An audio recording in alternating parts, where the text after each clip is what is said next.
That looks sketchy. Do you need help, Gilo?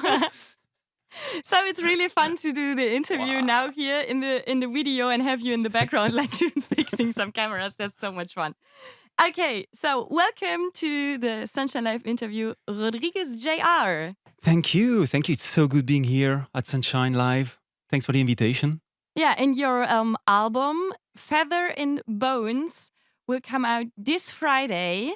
So congrats to this. Thank you very much. And you say yourself that your album opens a new chapter. So what kind of chapter is this?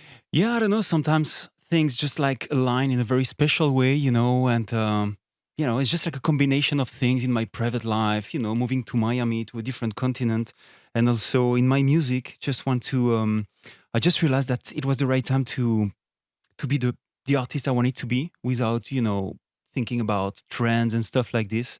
So yeah, it's all about that. It's about freedom. This new chapter is about freedom generally, I think. It's so nice to hear. And being maybe like happy with yourself like this. You mean this freedom? Yeah, of course. And it took me 45 years, so it's not that bad. Oh wow. Why you decided moving from Paris to Miami? Well, it was like, as a lot of people, the post-pandemic, post-lockdown decision. And we just realized that Paris was not the right place for us anymore, particularly with a child. And we just wanted to enjoy the sun, and to explore new opportunities. And America is the perfect playground for that. So yeah, just like a crazy decision. Let's do this. At the moment, I am in the moving process from Berlin to Cologne. So it's just from a city to a city in Germany. How exciting. So how is it moving from another country to another continent? It's a mess, of course. Yeah. It's a mess. You destroy everything, you lose everything, but it's it's like starting from scratch somehow, and it's challenging, of course, but no pain, no gain, they say. So you moved just with some suitcases, or? No, we had a container with all the equipment, studio, synthesizers, guitars, everything. And the funny story is like the container got flooded, so we lost a lot of things.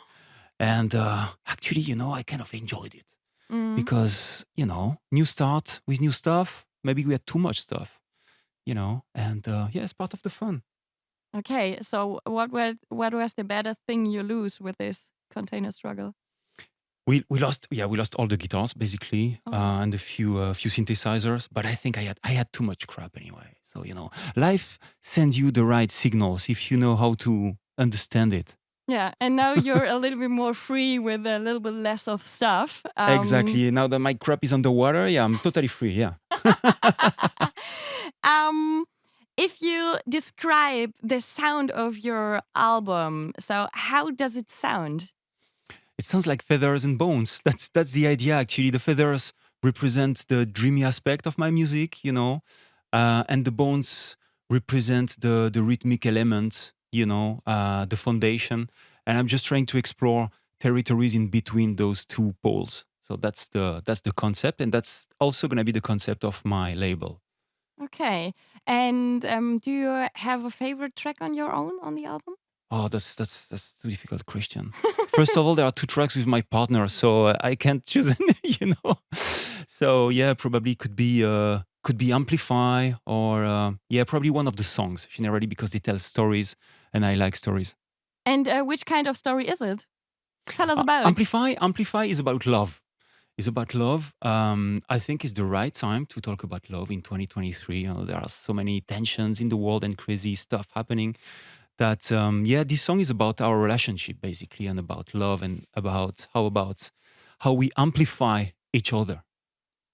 It's so nice to hear. And you have also a track with Giorgia Angiuli. Yes. Turning the Moon. So how did it come about? Well, we started working together during the pandemic, being bored at home, and we just thought it was the right time for trying something. So we were sending files to each other, and it was so much fun. Georgia worked with all those little toys and and stuff she has in the studio, and it was very interesting, very refreshing. No preconception, and it was great. Great. She's totally different. She's one of a kind in the electronic music scene, and that's what I really enjoy. You brought us some vinyl as a giveaway for our listeners. We just received the vinyls like 10 minutes ago, so that's perfect timing, right? Yeah, it's so nice. And maybe you can describe the cover art. Yeah, it's kind of a neon object, which is between a feather and a bones. We don't really know what it is. And yeah, it has the colors of Miami, my new home base. And yeah, it's kind of it's minimal and beautiful and bright at the same time. So that's what we were looking for. Okay, and but you didn't color it on yourself, or no, I don't have those skills. No. You said it before, something like yeah, you're so long in this music business, and it took so long to yourself to love yourself and having freedom and all the stuff. So when you look to more than 25 years of career in this music business, so what was the most curious thing happened to you? There are a lot of flights missing.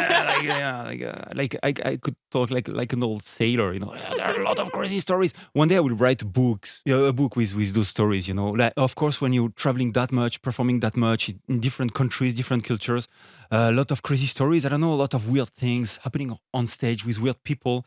It's hard to select one, but yeah, like, I don't know, it's like people dancing, falling on my equipment, or, like crazy things with weather, also with rain, ruining my equipment again. Yeah, lot of stories. Was there someone who took your equipment from like dancing and then was like, oh, I like this? And it happened a few times. Yeah, really? It happened a few times. Yeah, one time actually they never came back. They took my computer that was in Paris. But yeah, like, one time I also had a dancer falling on my keyboard and breaking the keyboard in two different parts. That was in Bangkok, I think. They decided to hire dancers like acrobats during my show for the French embassy, and they ruined all the show. So yeah, a lot of crazy stories, and it's part of the fun. During the live set? During the live set, yeah. So you played without the keyboard then? No, without the keyboard, yeah. Oh no. Do you prefer more playing on festivals or clubs? I like both. It's different energies, but generally I like when I get to create a strong connection with the audience. So honestly, I would tend to prefer small events, where you're surrounded by the people and you can see them and touch them and have this complicity. But also, obviously, I also like the energy of festivals. But those moments create more memories than 5,000 people, definitely. Yeah, and being more connected with the crowd because it's not so far away from the stage. 100%. 100%. Yeah. I saw a video of you where you're performing in something like the Swiss Alps. Yeah. And do you have a venue what was most spectacular?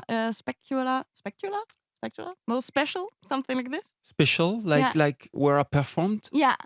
Oh, I think it's gonna be it has to be in Etretat in Brittany when we did this show for Cercle in 2017 with Liset Alea, and it was just like it was incredible. It was a life-changing experience. Basically, it was so beautiful, and also the timing with the weather and the sunset was pure perfection. It was like all red, and yeah, that was a very special one.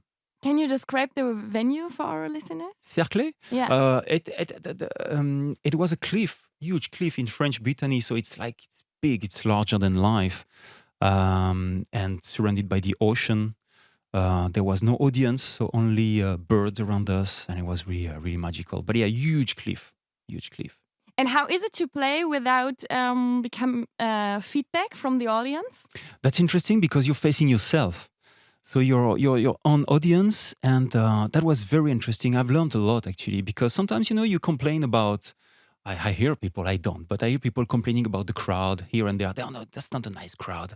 Actually, as a performer, you're the only responsible of what you're doing, And if the quality is not good, it's because you don't make it good, you know? So I've learned a lot. Okay, so thank you very much for this sweet little interview. Absolute pleasure. Thank you very much. And I'm really looking forward to hear your live set now. I hope you like it. And if you don't, you can throw me stuff because I'm next right there. So yeah. I can be the audience. Thank you. Thank you.